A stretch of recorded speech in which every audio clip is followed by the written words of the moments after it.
Credo Tété et Francisco Napokura, nos invités, sont toujours là. On parlait de la Côte d'Ivoire. Le président Gbagbo et Ouattara vont se rencontrer mardi prochain. Et Credo Tété était en train, c'était une démonstration? Non, pas une démonstration, mais une analyse. Ouais. Parce que je voudrais prendre 3 piliers. Les 3 piliers aujourd'hui pour faire la réflexion. Je prends Charles Blé Goudé, je prends Laurent Gbagbo au beau milieu et Alassane Ouattara à l'autre bout du fil. Vous savez, l'histoire entre Charles Blé Goudé et Laurent Gbagbo. Charles Blé Goudé a contribué à la gouvernance de M. Laurent Gbagbo. C'était la rangueur de foule pour M. Laurent Gbagbo. Et vous avez vu que c'est après l'arrestation de M. Laurent Gbagbo. Laurent Gbagbo seul à la CPI causerait de l'insomnie au pouvoir d'Alassane Ouattara en 7 ans. Donc on a vite fait de trouver un certain Charles Blé Goudé du côté du Ghana pour qu'ils aillent là-bas, pour que le sommeil soit profond. Mais le sommeil a été toujours mouvementé pour le clan Alassane Ouattara. Et aujourd'hui, Francisco l'a dit, on aurait souhaité, ou bien certains esprits auraient souhaité que M. Laurent Gbagbo rentre en Côte d'Ivoire le 17 juin avec, dans sa valise, Charles Blé Goudé. Mais là, je fais une autre analyse. Parce que comme Charles Blé Goudé a eu à déblayer le terrain politique, a harangué les foules au moment dur pour M. Laurent Gbagbo, aujourd'hui, on peut caricaturer Laurent Gbagbo comme le Jean-Baptiste dans la Bible. Donc il est venu aplanir le chemin, sinon préparer dans un langage profane le retour au pays de M. Charles Blé Goudé. Vous voyez, c'est parce que Gbagbo est sur le territoire ivoirien que les choses s'accélèrent positivement pour M. Charles Blé Goudé. C'est vrai, on nous dira que Charles Blé Goudé a enclenché également une campagne médiatique à l'international. Ah oui, mais la campagne peut ne pas prospérer. Mais ce qui se joue, ce qu'on voit aujourd'hui, mais nous n'avons pas Dieu pour voir ce qui se trame dans les couloirs politiques de la diplomatie. Maintenant, aujourd'hui, M. Laurent Gbagbo, seul à Abidjan, est une pression sur le pouvoir d'Alassane Ouattara d'accepter un certain nombre de choses parce que c'est le pouvoir d'Alassane Ouattara qui avait brandi avant même la présidence ou bien au lendemain de la présidentielle l'idée de la réconciliation nationale. M. Gbagbo futait un homme politique rusé, s'est également inscrit dans ce schéma-là. Et son inscription dans ce schéma, c'est faciliter le retour de tous les exilés politiques. Vous allez voir, lorsque M. Gbagbo va rencontrer le président Alassane Ouattara, ils ne vont pas discuter comme de vieux amis qui se retrouvent, mais c'est aller à l'essentiel. Ils vont poser les bases d'une certaine négociation et après, leurs lieutenants vont réfléchir sur les problèmes clés. Donc là, le cas de Blé Goudé, le cas des autres opposants, Guillaume Soro aussi, son problème aussi peut arriver. Même si M. Laurent Gbagbo, s'il facilite aujourd'hui le retour de Guillaume Soro avec l'abandon de toutes les charges, donc je crois qu'il va se poser... Est-ce que vous pensez que le pouvoir d'Abidjan va vouloir accepter qu'il facilite le retour de Soro Guillaume? Tout est question de négociation et surtout de rapport de force. Parce que le pouvoir d'Alassane Ouattara a besoin aujourd'hui d'un Laurent Gbagbo sur le sol ivoirien. Mais pour que M. Laurent Gbagbo soit, disons, domicilié sur le sol, c'est qu'il a des choses à dire, donc il a des choses à réclamer aussi. Donc il faut essayer de le contenter. Et le contenter, c'est accéder à une partie de ses demandes, sinon accéder à la totalité de ses demandes pour l'enclencher également comme acteur de la réconciliation du côté de la Côte d'Ivoire. Je dis, il faut pas ignorer, voilà, il faut pas ignorer Bédié, dont Alassane connaît la capacité d'humilité. Parce que lui, était Bédié en, je crois, 2010. En 2010, Ouattara n'allait pas se vanter. Pouvoir déloger Gbagbo. Voilà, remporter d'abord les élections et déloger Gbagbo. Parce que après le premier tour, Bédié s'est fait humble et s'est soumis à Ouattara, que c'est toi qui passes. Et c'est ça qui a fait que Ouattara a pu avoir le score. Est-ce qu'il avait le choix? Le deal était là avant le premier tour. Oui, le avait deal était là. Oui, mais je pense. Il y a des gens qui avaient fait le deal par le passé, mais quand leur est arrivé, ils n'ont pas appelé, d'accord, en politique, ils n'ont pas appelé à voter effectivement pour la personne. Ils ont laissé le champ libre et puis les gens sont partis choisir qui ils veulent. Et puis les déclarations après ont plombé le camp du deal. Et justement, Napokura, quand on voit la configuration politique de la Côte d'Ivoire avec les 25% de Bédié, si je ne me trompe pas dans les calculs, même si les votes ne sont pas aussi automatiques, on peut dire que le président Ouattara avait gagné en 2010. Oui, en 2010... 32% au premier tour, oui, 25% pour Bédié, oui. Même si ce n'est pas aussi calcul. Oui, en 2010, bien sûr que les gens ont contesté les résultats, mais semblerait-il, selon ce qu'on avait comme information, que c'est Ouattara qui a gagné les élections. Qui aurait je dis semblerait-il. Moi, je me base toujours sur la configuration de la vie politique en Côte d'Ivoire. On prend Ouattara, on prend la Côte d'Ivoire qui était divisée en deux. D'accord. Pour le pouvoir de Gbagbo, qui ne maîtrisait que peut-être le sud du pays. D'accord. Alors que tout le vote électoral en Afrique, comme vous connaissez, c'est les qui est en exil là, c'est les Brégoudé, Charles et autres qui maîtrisaient l'autre côté. Donc maintenant, quand nous prenons le sud du pays, qui est partagé entre tous, d'accord, si nous prenons la part de Ouattara, et nous allons prendre la part de Gbagbo, avec la part de Bédié également au sud, et tout ce que... Alors que le nord était viscéralement derrière Ouattara. Et toute la machine de fraude, Ouattara ne pouvait que remporter dans les urnes. Voilà, donc, Gbagbo a voulu, compte tenu du fait que quelqu'un qui organise des élections ne joue pas, a voulu prendre sa victoire. Bon, et c'est surtout surfer sur le panafricanisme. Voilà, et c'est ce qui s'est passé. Donc, l'humilité de Bédié a beaucoup apporté, et il sait, Ouattara, c'est que l'approche que Gbagbo est en train de faire avec Bédié, ça peut être sur des bases sûres. Donc, qui vont, quand bien même les partis sont effrités, mais qui peuvent lui coûter cher lorsque les gens-là seront unis et ils vont lancer, par exemple, un mouvement contre le pouvoir en place. Il peut y avoir déstabilisation. Donc, il est très important, dès maintenant, pour la stabilité de la Côte d'Ivoire, que les gens puissent s'asseoir le plus tôt rapidement et refaire une réconciliation. Quand bien même ils sont passés par vérité, justice et réconciliation, qui n'a pas trop de l'argent. Donc, il faut qu'ils passent à une véritable réconciliation pour que la Côte d'Ivoire avance. Ouattara a beaucoup fait, a beaucoup investi, bon, endetté aussi le pays, mais il va falloir qu'il y ait une pérennité dans tous ces investissements. Il ne faut pas les remettre en cause par les cases, pas encore que les gens meurent. Donc c'est tout ce qu'on peut souhaiter de bien pour la Côte d'Ivoire. Non, je voudrais un peu nuancer le caractère humble attribué à Bédié. Donc je dis, en ce moment, Bédié avait seulement respecté un cahier de charge. Il avait respecté un cahier de charge parce qu'il savait que s'il ne s'inscrivait pas dans cette logique, et sachant les forces qui étaient derrière Monsieur Alassane Ouattara, si ça ne prospérait pas du côté de Gbagbo, c'est qu'il serait cuit politiquement et qu'il aurait également des ennuis. Parce que sa gouvernance antérieure aussi serait, disons, interrogée.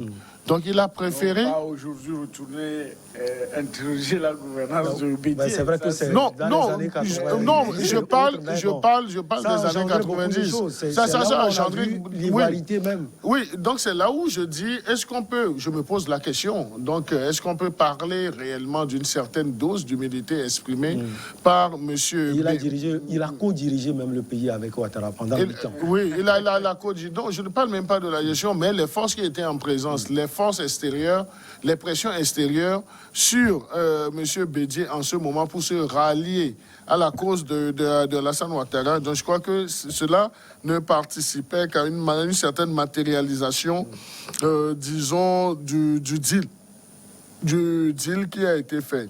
Parce qu'en ce moment, donc on a vu en 2010, à un certain moment du bras de fer. Donc, on voyait là où les boules allaient. Là où il y avait les boules blanches, là où il y avait les boules noires. Donc, le camp de M. Laurent Gbagbo était lâché, était fragilisé. Quand la résolution a été votée, le comportement même du chef des Nations Unies, et je crois que c'était un Japonais ou bien de la force. Donc, vous avez vu, pour ce genre de choses, pour le politique, en fait, le politique n'aime pas qu'on le définisse comme quelqu'un qui est traître, mais plutôt quelqu'un qui est habile. Vous voyez? Donc, on ne peut pas dire de monsieur non plus, si je dis que c'est discutable, son caractère, son humble, donc c'est également discutable qu'on puisse l'appeler comme traître, mais monsieur Bédié, en ce moment-là, a été habile, il a fait le bon choix qui a pu le préserver. Maintenant, aujourd'hui, monsieur Alassane Ouattara, sachant bien comment monsieur Bédié est habile dans les deals, dans les négociations. Bédié et puis Laurent Gbagbo aujourd'hui, ça va faire mal à monsieur Ouattara. Parce que vous avez vu, qu'est-ce qui a amené la discorde entre Bédié et Alassane Ouattara à un certain moment? C'est le respect de la parole, le non-respect de la parole donnée. Et monsieur Alassane Ouattara sait que Bédié ne va jamais lui pardonner cela. Et un Bédié avec un certain Gbagbo, mais c'est que ça va faire mal.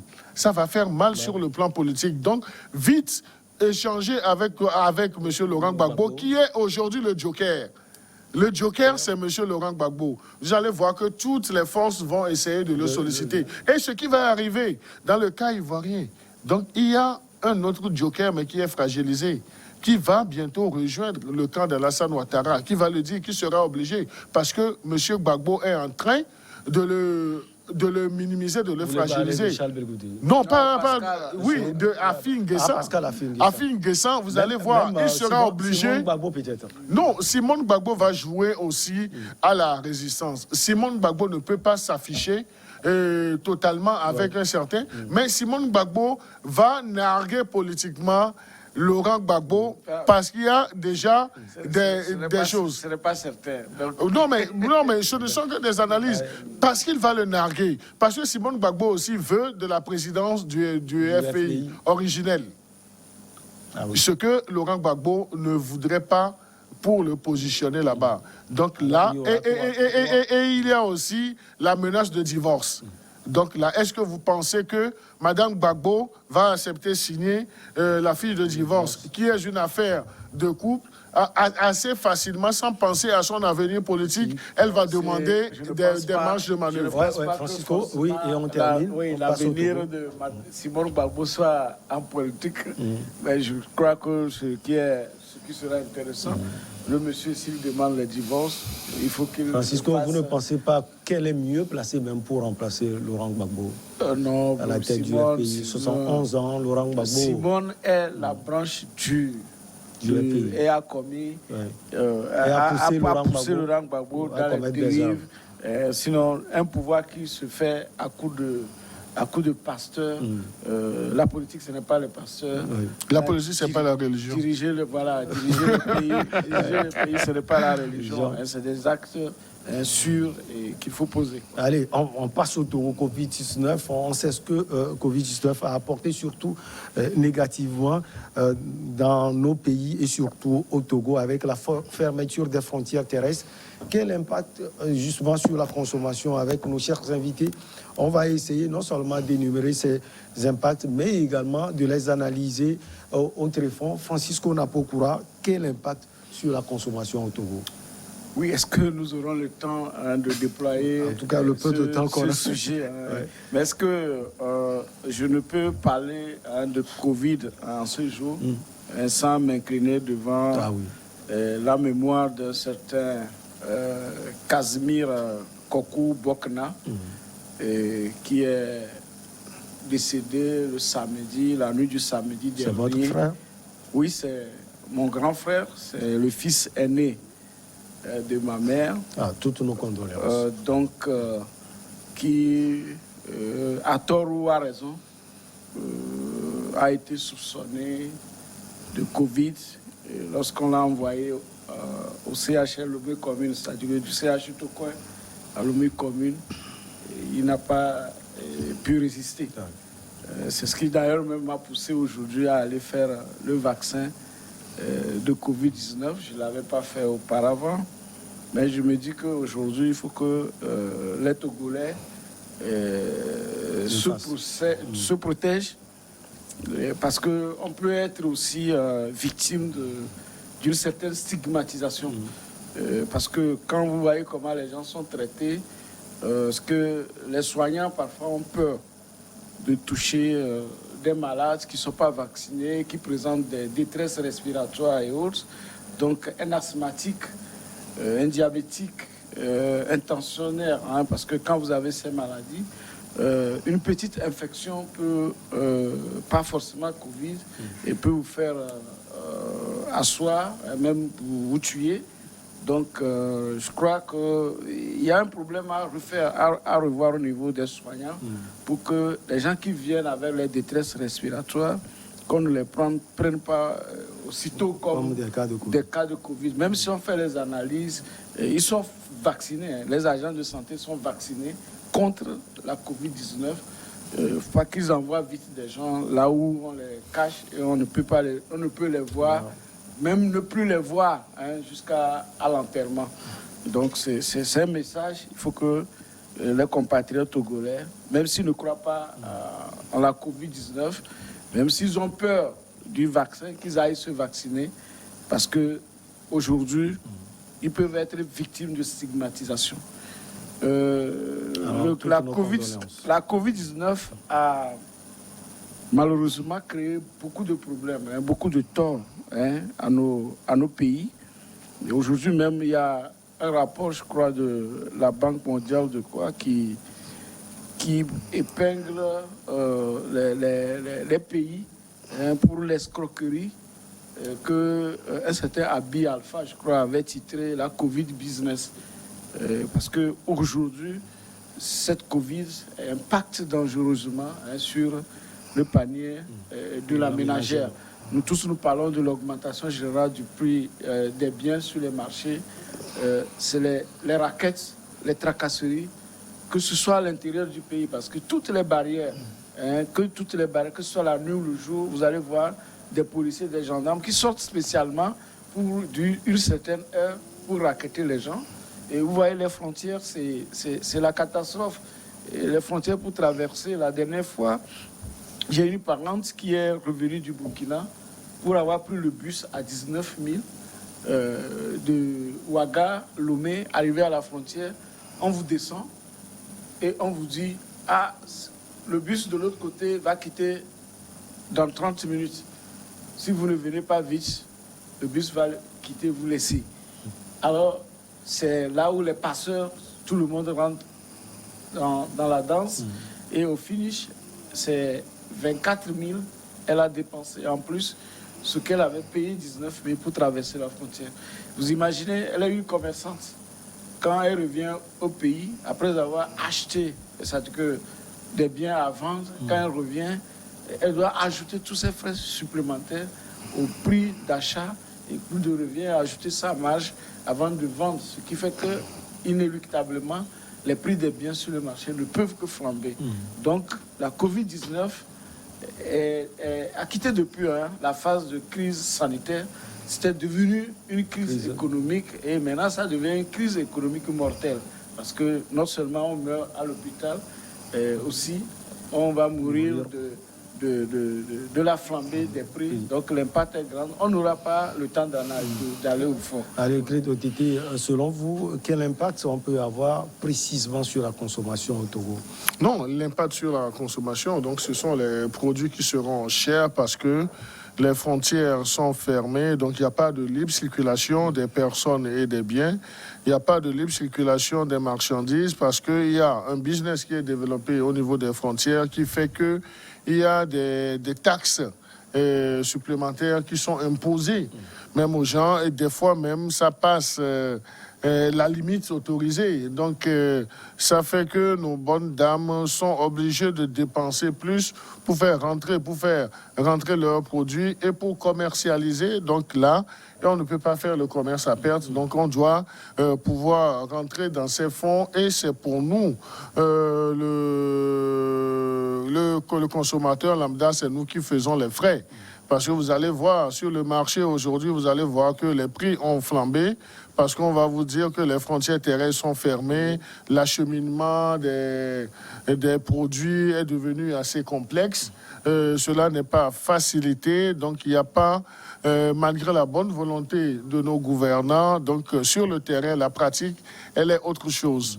Moi, je me suis hasardé à faire Lomé-Cotonou par la route, donc j'ai vu comment, disons, les conducteurs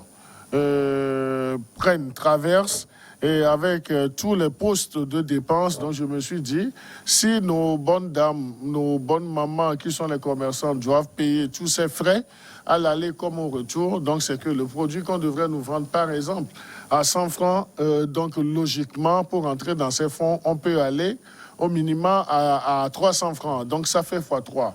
Donc x3 comme ça, au lieu que on puisse encourager ces dames en ne facilitant pas ou bien ne faisant pas prospérer, disons, ces raquettes sur nos frontières terrestres aujourd'hui en ces temps de Covid, lorsqu'on laisse les gens faire, disons, ces activités, ces business au dos de la Covid, donc c'est la population à la base qui en souffre. C'est vrai également que le gouvernement a eu dès la survenue de cette pandémie, même que l'Europe n'a pas encore maîtrisé, parce que les conséquences se ressentent également sur les économies européennes. Sur les économies européennes. Je prends juste un aspect. Vous allez voir qu'à un certain moment, les allers-retours entre l'Afrique, nos États et l'Europe ont été vraiment au ralenti. Et donc, pour un certain Francisco qui décide aujourd'hui d'aller voir de la famille en Europe, mais il ne va pas y aller pour travailler. Ce sont ses économies qu'il va prendre ici. Il va payer son hôtel, il va payer le transport. Cela contribue. Il va manger. Cela contribue au développement de l'économie française. Mais ce n'est pas seulement mon cher ami qui ne voyage pas, qui n'a qu'à été contraint de rester chez lui. Donc, il y a des milliers de citoyens africains qui n'ont pas pu. Donc, ça fait des manques à gagner également. Sur nos économies, l'impact, elle est là. Sur la consommation, elle est là. Vous verrez aujourd'hui, lorsque, je ne sais pas comment nos mamans, nos femmes se débrouillent pour nous assurer le repas quotidien. Vous avez parlé d'économie. Le taux de croissance économique a chuté de 1,8%. Il faut laisser les agrégats économiques. Je n'aime pas tellement. C'est ce qu'on a appris sur le papier. Je n'aime pas tellement en parler. Mais c'est pas tellement les pourcentage là. Mais je n'aime pas nos agrégats. Parce que, vous savez, j'ai été rassuré à l'époque que même le taux de prévalence du VIH-Sida, pas seulement au Togo, dans plusieurs pays, était truqué par rapport à ce qu'on veut avoir. Donc, à partir de cet instant, lorsqu'on parle, et puis je connais le ministère de l'économie et des finances, j'ai échangé avec M. Nonosa, qui est conseiller municipal à ADU, qui faisait partie de ceux qui fabriquaient les chiffres. Ah bon? Non, écoute. C'est pas si grave, Francisco Napoukouara. Non, moi, je vous le dis, en fait, c'est... Donc, il travaillait sur les chiffres ou quoi? Je suis un homme d'expérience, je ne suis pas chose. Donc, vous voyez, moi, je ne comprends pas ce Togo où le fonctionnaire qui est payé, à la fin de chaque mois, je prends le policier, je prends le gendarme, je prends l'agent de santé, qui est payé à la fin de chaque mois. Il n'y a pas d'arriéré au Togo, ou bien crédit OTP. Non. Au moins, payé. voilà. Le Togo est l'un de ces rares pays, il faut le préciser. Ok. Il n'y a pas d'arriéré. Et qu'ils aient dans la tête qu'il faut systématiquement, et rançonner les populations pour arrondir leur fin du mois ou construire leur maison. Je vous assure, c'est que quand les populations, elles vont trouver ça où? Mais justement, c'est ce que le chauffeur de taxi, il n'est pas un salarié. Le chauffeur de taxi se débrouille. La bonne dame qui rentre dans la bourse, qui quitte pour aller à Djarbanga, aller chercher le charbon, aller chercher les ignames. pour venir vendre, pour que chacun puisse manger. On la raquette jusqu'à arriver à Lomé. Vous avez vu tous ceux qui gèrent la Covid-19. Excusez-moi, au départ, quand on avait fait notre premier débat en avril 2020 ici, j'avais dit que c'est le Covid-19, même le Covid-business également. Lorsque on nous disait qu'on achetait 150 respirateurs, j'ai dit on ne peut pas parce qu'on n'en a pas besoin, on n'a pas les locaux. Et ceux-là qui gèrent Covid-19, ils sont devenus riches. Mais quand vous attendez, si vous connaissez les gens qui gèrent Covid-19, allez retourner dans leur maison. Je vous dis que même les gens ont changé, même les paroles ont changé quand ils font les conférences de presse. Excusez-moi, parce que ce que les gens sont en train de faire, c'est extrêmement grave pour le pays. Parce que c'est des milliards que le Togo est en train de dépenser pour cette histoire de Covid-19. Et c'est au détriment des autres plans, de l'école, c'est au détriment de la santé en plus. Imaginez, on est en train de finir cette Covid-19, on n'a même pas un scanner, alors que le scanner fait partie des éléments essentiels. On peut même en profiter avec cette Covid, étant donné que c'est de l'état d'urgence sanitaire, construire un hôpital, même un hôpital militaire, pourquoi pas? Combien il faut? Vous voyez, comment il s'appelle? Biassa, la clinique Biassa. La clinique Biassa, avec toutes ces installations, je crois 3 milliards 5. Un privé. Et l'État togolais n'est pas en mesure, mais on débloque, on a dit combien? 400 milliards pour lutter contre la Covid-19. Et on est en train de faire 2 ans. Nous n'avons pas de structure pour soigner les gens et que le CHL Lomé commune que les Chinois ont construit et qui gère des milliers de personnes par an. On a vidé ce centre pour soi-disant on a mis les gens de Covid dedans et qui ne font que mourir. Et je vous assure que ce pays, moi, sincèrement, si les gens comprennent, moi, sincèrement, je ne suis plus en phase.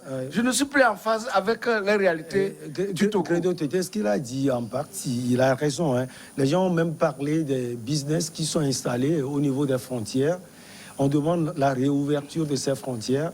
Pour le moment, on n'a pas cela, mais au niveau des frontières, il y a des business qui sont installés. Non. Les gens deviennent riches. Non, j'en parlais dans mon développement. Ça, c'est déplorable.